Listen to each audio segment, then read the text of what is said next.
Yo, what's going on, guys? It's Houston Sports Talk back into the video to end here. We're going to be talking about the New Orleans Saints potentially signing Gabriel Davis. He has visited the Saints today, and it has been reported by Ian Rappaport and other NFL sources that the wide receiver is looking to get a 1-year deal. Could that potentially be with the Saints? And you pair Gabe Davis next to, Chris Olave and Rashid Shaheed potentially. That could be a really nice wide receiver trio. That's not the trio that's a problem in the Saints team. It's the quarterback room trio that's a problem.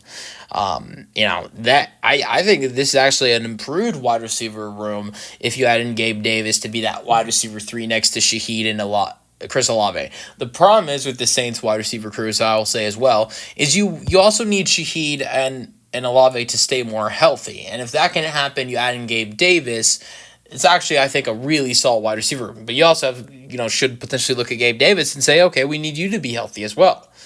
Gabe Davis last year with the Jags had injury problems. Had to miss the last 7 games of the season. In Buffalo, wasn't too bad with missing games. And so Jacksonville is the first year in Jacksonville. That's the really only first problem he's had with injuries. With Shaheed and Olave, that's been a different issue compared to last year and years prior.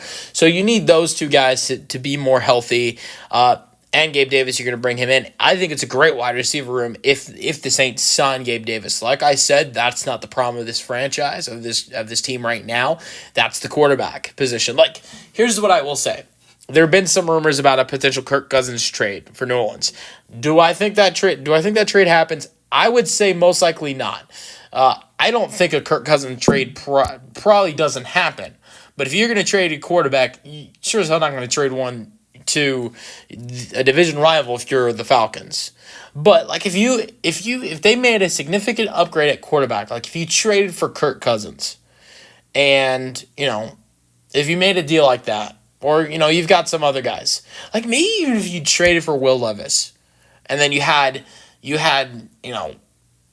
out there with those, either Will Levis or Kirk Cousins, you had Olave and Kamara and Rashid Shaheed and Gabe Davis, and all those guys stay healthy. The Saints are actually, like right now, I honestly don't know if I see this team winning a game. And if they do, I honestly don't see it being that many. It's going to be a bad year for the Saints team. I think you add in a Kirk Cousins or Will Levis, maybe they can turn the team into maybe a 5 to 7 win team potentially.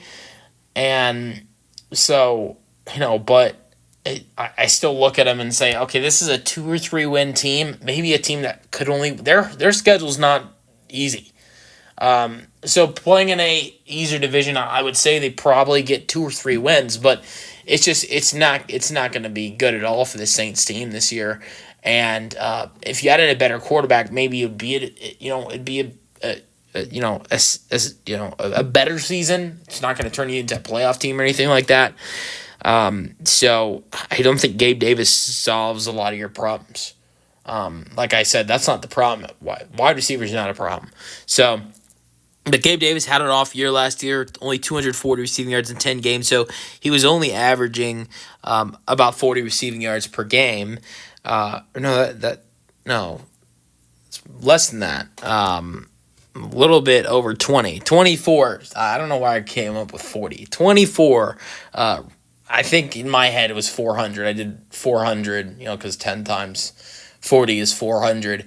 But, 10 times 23.9 does get you 239, or very close to that. But so 23.9 receiving yards per game. That went down by 20, that number. But I will say he was the wide receiver 2 in Buffalo playing next to Stephon Diggs. He turned into the wide receiver 3 playing next to Brian Thomas and Christian Kirk. So when he was healthy, he went from being the wide receiver 2 to the wide receiver 3. But it was still a bad year. I mean, 2023 was a really good year. 2022 was really good as well. 746 receiving yards in 17 games and 7 receiving touchdowns in 2023. 2022, 836 receiving yards in 15 games, 7 receiving touchdowns. He averaged, a total of 56 receiving yards per game in 2022. So I think you want him to play better if he's going to join. This Saints team. But let me know your thoughts on the potential signing in the comments section, and peace out.